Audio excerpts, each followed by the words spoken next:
Hello everyone, এটা হচ্ছে Mousuni island থেকে ফেরার দিনের ব্লগ। সেদিন সকাল সকাল আমরা ঘুম থেকে উঠে বেশ কিছু ভিডিও ফটো সমুদ্রের পাড়ে নিয়ে তারপর আস্তে আস্তে আমরা বেরিয়ে পড়লাম বাড়ির উদ্দেশ্যে। বলা যায় বেশ অনেকটা মন খারাপ নিয়েই বাড়ি ফিরে আসা। এত আনন্দ, এত হইহুল্লোড়, কখন যে সময়টা কেটে গেছে আমরা টেরই পাইনি। যাই হোক, আমরা ওখান থেকে চলে এসেছি ফেরিঘাটে আর নিয়ে নিয়েছি নৌকায় উঠে বাচ্চাগুলোর তো খুব আনন্দ, বিশেষ করে আমার ছেলে। নৌকা থেকে নেমে আমরা নিয়ে নিয়েছিলাম আবারও টোটো।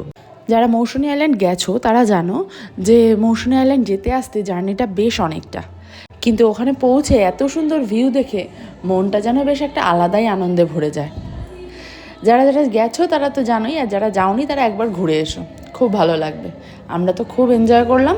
ট্রেনে উঠে সবারই ভীষণ মন খারাপ, বাড়ির পথে ফিরতে হবে। আর এই দেখো, আমার ছেলে আবার উঠে গেছিলো লোকো পাইলটের কাছে, হর্ন বাজিয়ে চলে এসেছে। আজকের মতো টাটা।